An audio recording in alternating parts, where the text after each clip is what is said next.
Hi hello welcome to Suman TV. నేను మీ రోషన్.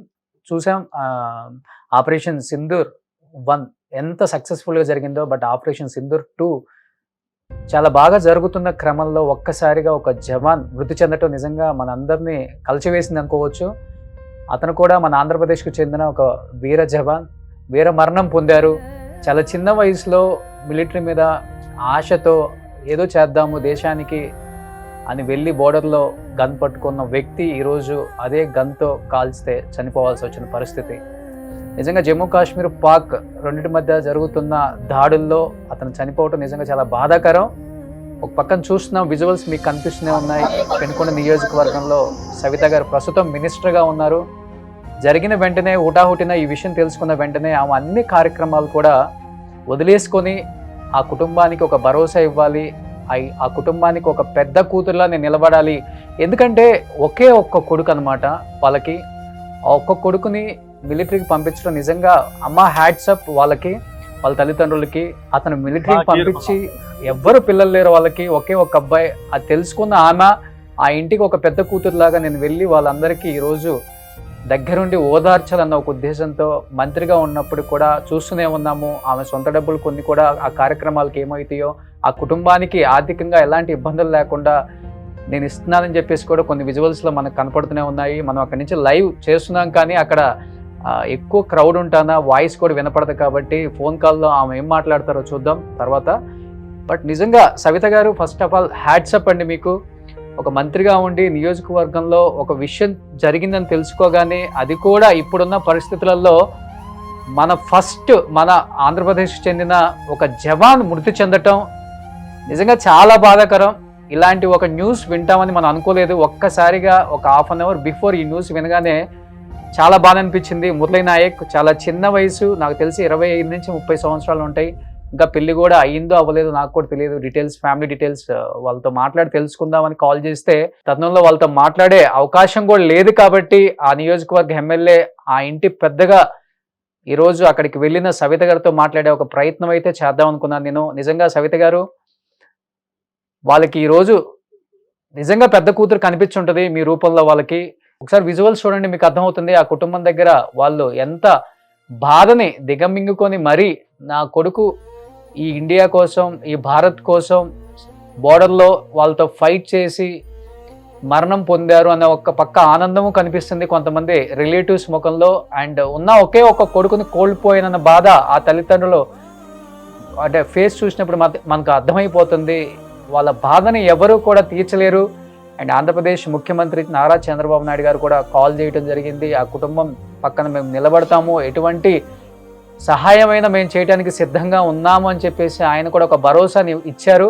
ఇచ్చినప్పుడు కూడా ఒకే ఒక కొడుకు కాబట్టి ఎవరికైనా బాధ ఉంటుంది. అమ్మా, ఇలాంటి తల్లిదండ్రులు ఒక్కొక్క ఇంటికి ఒక్కళ్ళున్నా చాలు. అంటే మీలాంటి కొడుకులు, అంటే కొడుకుల్ని ఇలా మిలిటరీకి పంపించి బోర్డర్లో ఫైట్ చేయండి, మన భారత్ కోసం మీరు నిలబడండి అని చెప్పి పంపించారు. అనుకున్నాము అంటే ఆపరేషన్ చాలా సక్సెస్ఫుల్గా జరుగుతుంది, మన వాళ్ళు చాలా చాకరీచ్యంగా అన్ని రకాలుగా ఫైట్ చేస్తున్నారు, యుద్ధం చేస్తున్నారు, ఎటువంటి ప్రాణ నష్టం జరగదు, జరిగే అవకాశం కూడా లేదని చెప్పి కూడా మనకు వినపడుతుంది. కానీ ఒక్కసారిగా ఆంధ్రప్రదేశ్ సత్యసాయి జిల్లాకు సంబంధించిన కోరుట్ల మండలం ఒక తండాకు చెందిన మురళీ నాయక్ అనే ఒక యువకుడు కాల్పుల్లో చనిపోవడం జరిగింది. సో మీరు ఆ విజువల్స్లో చూస్తున్నారు. ఆంధ్రప్రదేశ్ ముఖ్యమంత్రి నారా చంద్రబాబు నాయుడు గారు కూడా ఆ కుటుంబంతో మాట్లాడుతున్నారు. విజువల్స్ చూస్తున్నాం. అండ్ సవిత గారు కూడా అక్కడే ఉన్నారు. నిజంగా సవిత గారు ఆ కుటుంబాన్ని ఓదార్చే తీరు చూస్తుంటే ఎక్కడ కూడా ఆమె మంత్రిగా ఈరోజు కనిపించలేదు మనకు. అక్కడ సాక్షాత్ ఆ ఇంటి పెద్ద బిడ్డల వాళ్ళ దగ్గర కూర్చొని వాళ్ళని ఓదార్చటం. ఎందుకంటే ఇప్పుడు మనం రాజకీయాలు చూడకూడదు, ముఖ్యంగా జరుగుతున్న యుద్ధం చూస్తుంటే ఏ కుటుంబంలో ఎలాంటి వార్త వినాల్సి వస్తుందో అన్న బాధ ప్రతి ఒక్కరికి ఉంది, ప్రతి ఇంటికి ఉంది. ఎందుకంటే బోర్డర్లో పనిచేసే ఆర్మీ జవాన్స్ చాలామంది మన ఆంధ్రప్రదేశ్ వాళ్ళు కూడా ఉన్నారు. కాబట్టి అందరూ కూడా దేవుణ్ణి ప్రార్థిస్తూ ఉంటారు. మా కుటుంబంలో ఎటువంటి చెడు వార్త వినకుండా నువ్వే చూడాలి దేవుడా అని కోరుకుంటూ ఉంటారు అందరూ కూడా. ఎందుకంటే ఎంతోమంది ఆర్మీ యువకులు, ముఖ్యంగా చెప్పాలంటే 25-30 ఏజ్ పెళ్లి కాని యువకులు, కొత్తగా పెళ్ళైన యువకులు ఎంతోమంది బోర్డర్లో పనిచేస్తున్నారు. మన ఇండియాని కాపాడుతూ ఎప్పటికప్పుడు ఒక సైన్యంలో ఉన్నారు. నిజంగా ఈ న్యూస్ విన్న తర్వాత కూడా చాలామంది ఇదే కోరుకుంటారు, మా కుటుంబంలో ఎటువంటి చెడు వార్త వినకూడదు, మా అందు నిలబడి దేవుడా ఈ యుద్ధంలో మా భర్తలకి మా కొడుకులకి ఏం అవ్వకుండా చూడండి అని కోరుకునే వాళ్ళు ఎక్కువ ఉంటారు. డెఫినెట్గా మనం కూడా అదే కోరుకుందాం. ఎలాంటి బ్యాడ్ న్యూస్ వినకూడదు, ఎవరి మరణ వార్త వినకూడదు, అందరూ క్షేమంగా ఉండాలి, యుద్ధం మంచిగా జరగాలి అండ్ భారత్ గెలవాలని కోరుకుంటుంది మొత్తం కూడా. అండ్ ఒక పక్కన చూస్తున్నాం విజువల్స్ అండ్ చాలా బాధ అనిపిస్తుంది ఆ కుటుంబాన్ని చూస్తుంటే. వాళ్ళ అమ్మగారు అనుకుంటా. అక్టోబర్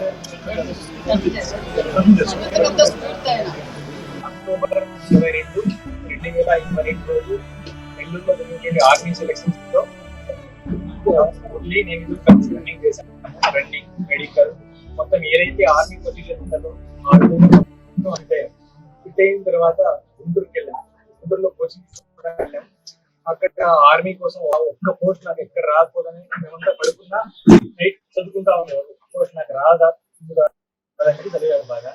అలాగే అయిపోయిన తర్వాత నెక్స్ట్ మాకు ఫైనల్ గా actual army rules document verification ఉంటుంది. ఆ ఫైనల్ స్టేజ్ లో ఉన్నప్పుడు మేడం నాది వచ్చేసి ఒకే ఒక సైన్ లేదని రిజెక్ట్ అయిపోయింది డాక్యుమెంట్ వల్ల. డిఓ సైన్ వల్ల నాకు రిజెక్ట్ చేశారు. నేను రిజెక్ట్ చేస్తే నేను బాగా డిప్రెషన్ వెళ్ళిపోయి నేను చనిపోవడానికి వెళ్ళాను. నేను చనిపోవడానికి రైల్వే ట్రాక్ మీద వెళ్ళిపోయి ఉంటే వాడు ఎవరు చెప్పేసారు, ఫ్రెండ్స్ ఇలా ఫ్రెండ్ అలా పోతుంది. నాకు వచ్చి మా ఇంటికి వచ్చి మా మమ్మీ డాడీ ఇలా ధైర్యం చెప్పేసి అలా పోయాడు. అలాంటి వాడిని ఈరోజు నేను ధైర్యవంతుడు. ఇది మళ్ళీ వాణి మోటివేషన్ తో నువ్వు చేయగలరా, నువ్వు చేయగలవురా, వాణి మోటివేషన్ తో నేను లాస్ట్ 13 days బ్యాక్ మాట్లాడాను. నేను ఇప్పుడు రీసెంట్ గా అస్సాం రైఫిల్స్ సెలెక్షన్ అయ్యాను. అక్కడ అస్సాంకి వెళ్ళి నిన్న మార్నింగ్ వచ్చాను మేడం. అబ్బాయికి నేను ఇన్ఫార్మ్ చేశాను ఎలా వెళ్తున్నానంటే ఓకే మంచిగా ఆల్వేషన్ చెప్పాను. అలా మాది లాస్ట్ చివరి మాట వాడితో. తన మిలిటరీకి వెళ్ళారో చెప్తున్నారు. అట్ ది సేమ్ టైం తను వెళ్ళారని తిని కూడా వెళ్ళారని చెప్తున్నారు. ముందు వాటితో పాటు నేనే ఉన్నాను కాబట్టి ఆ బాధ అంటే వాడు ఎలా బయట చాలా విషయం. ఆ ఇన్ఫార్మ్ ఒక్కరోజు ఆ ఇన్ఫార్మ్ వేసుకొని నేను చనిపోదామని అన్నాడు తాత.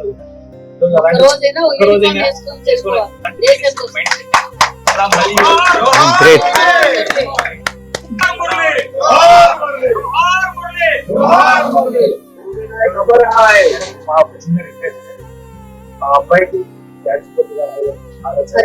ఖచ్చితంగా పెట్టిస్తాం. దేశం కోసం ధర్మం కోసం వీరమరణం పొందారు. ఖచ్చితంగా మన అబ్బాయి మోటివేషన్ తో మళ్ళీ ఆ అబ్బాయి మోటివేషన్ తో మళ్ళీ నేను ఈ రోజు క్లియర్ చేయగలిగాను. చెప్తున్నాడు. ఆ పక్కన సవిత గారి పక్కన కూర్చున్న అబ్బాయి కూడా సో జవాన్ అనమాట. అంటే ఒక్క రోజైనా ఆర్మీ డ్రెస్ వేసుకొని బోర్డర్లో చనిపోవాలనేది తన కోరిక అనేది ఎప్పుడు చెప్తూ ఉండేవాడు మురళీ నాయక్ నాతో పాటు. అతని ఇన్స్పిరేషన్తోనే నేను కూడా ఆర్మీలో జాయిన్ అయ్యాను. అంటే నేను ఒక 2 days బ్యాక్ లీవ్ మీద ఏదో రీజన్ వల్ల నేను ఇంటికి వచ్చానని చెప్తున్నాడు. అంటే తన ధైర్యం గురించి అండ్ భారత్ మీద తనకున్న అండ్ రెస్పెక్ట్ ఇవన్నీ కూడా తను చెప్తుంటే నిజంగా రోమాలు నిక్కబొడుచుకుంటున్నాయి. తన దేశం కోసం ఏదైనా తను నిలబడటానికి సిద్ధం, ఏదైనా నాకైనా కానీ ప్రాబ్లం లేదు, నా దేశం నా ముఖ్యం అని నేను బోర్డర్లో కాపాడుతాను, ఆ డ్రెస్ వేసుకుంటేనే నాకు తెలియని ఒక పులకింత, ఆ డ్రెస్లోనే చనిపోవాలి అని తన స్నేహితులతో కూడా చాలాసార్లు షేర్ చేసుకున్నారని తన స్నేహితుడు చెప్తున్నాడు. చూస్తున్నాం విజువల్స్ ఇంకా కూడా వాళ్ళ ఇంట్లో వాళ్ళ కుటుంబ సభ్యుల్ని మీరు ఒకసారి చూడొచ్చు. విజువల్స్ మొత్తం కనిపిస్తున్నాయి. వాళ్ళ అమ్మగారు, నాన్నగారు అండ్ వాళ్ళ కుటుంబ సభ్యులందరినీ కూడా ఓదార్చే ప్రయత్నం అయితే జరుగుతుంది. ఆంధ్రప్రదేశ్ ముఖ్యమంత్రి నారా చంద్రబాబు నాయుడు గారు కూడా ఫోన్ చేసి ఒక భరోసానైతే ఇచ్చారు. ఆ కుటుంబానికి అండగా నిలబడతాను, ఏదైనా కానీ మేము చేస్తాము, ఎటువంటి ఇబ్బంది లేదు, ఆర్థికంగా మేము ఆదుకుంటాం. సో భారతదేశం కోసం వీరమరణం పొందాడు వీర జవాన్ మురళీ నాయక్ ఈ రోజున. అలాంటి గొప్ప జవాన్ని కొన్న తల్లిదండ్రుల కోసం మేము నిలబడతాము అని చెప్పేసి వాళ్ళు చెప్పడం నిజంగా చాలా హ్యాపీనెస్. అంటే ఉన్నప్పటికీ అంటే కొడుకుని కోల్పోయిన బాధను అయితే ఎవరు తీసుకురాలేరండి. ఒకే ఒక కొడుకు, అంటే చాలా మారుమూల తండ నాయక్ ఈరోజు దేశం కోసం తన ప్రాణాలు అర్పించటం నిజంగా చెప్పాలంటే భారత్ గొప్పతనం, మన జవాన్ల గొప్పతనం. కొన్ని మాటలు విన్నప్పుడు, కొన్ని పరిస్థితులు చూస్తున్నప్పుడు మనకు అర్థమవుతుంది. దానిలో ఒకటే ఈరోజు మురళీ నాయక్ గారి కుటుంబం కావచ్చు, మురళీ నాయక్ గారి ఫ్రెండ్ మాట్లాడే మాటలు కావచ్చు, తన మాటలు ఎలా ఉంటాయో, తన ధైర్యం ఏంటో. సవిత గారితో మాట్లాడే ప్రయత్నం చేద్దాం. ఒక్కసారి ఆ కుటుంబం నుంచి వాళ్ళు ఏం మాట్లాడుతున్నారు, వాళ్ళు ఏం కోరుకుంటున్నారు. సోదరా చెప్పండి సోదరా. సవిత గారు నిజంగా ఫస్ట్ ఆఫ్ ఆల్ హ్యాట్సప్ అండి. మీరు మాట్లాడిన తీరు కావచ్చు, లేకపోతే మార్నింగ్ నుంచి మీరు అక్కడ ఉన్న విధానం కావచ్చు, చూస్తే వాళ్ళకి ఒకే ఒక కొడుకుని విన్నాము. ఈ రోజు మీరు ప్రవర్తించిన తీరు చూస్తే ఆ కుటుంబంలో పెద్ద కూతురులాగా వ్యవహరించారు ప్రతిదీ కూడా. ఏమనిపించింది మురళీ నాయక్, మీ నియోజకవర్గం, మీరు మంత్రిగా ఉన్నారు ఏపీకి? సార్ ఒక పక్క అయితే మా నియోజకవర్గానికి, మా జిల్లాకి, రాష్ట్రానికి, దేశానికే గర్వంగా ఉంది సార్. మరి తల్లిదండ్రులు నిజంగా ఆ రోజు ముందు నుంచి ఆ అబ్బాయి చిన్నప్పటి నుంచి నేను ఆర్మీగానే చనిపోవాలన్నది ఆ అబ్బాయి కోరిక.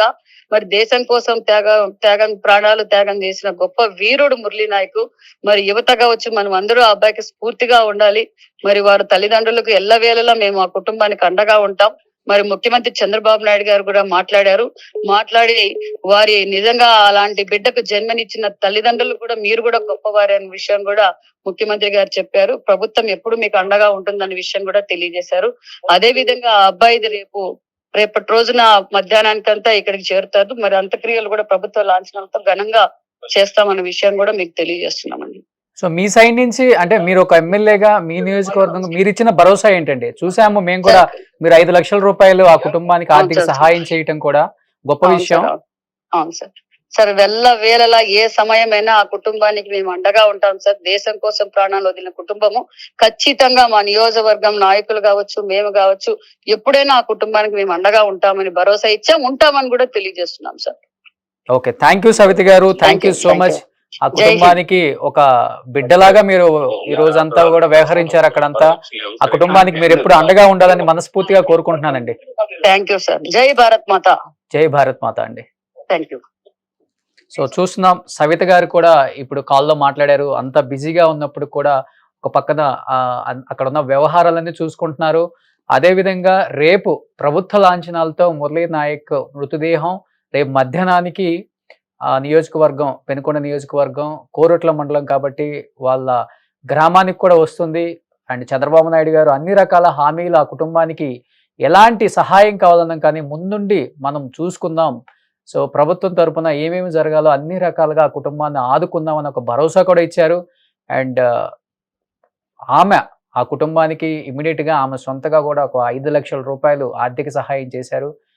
అండ్ ప్రభుత్వ లాంఛనాలతో కాకుండా ఆ నియోజకవర్గంలో అండ్ మురళీ నాయక్ విగ్రహం కూడా పెట్టాలనేది అక్కడ కోరిక కాబట్టి అది తప్పకుండా నెరవేరుస్తాం. విత్ ఇన్ 1 or 2 months కూడా విగ్రహం కూడా, ఆయన సాక్షి కూడా ఇక్కడ పెడతాము.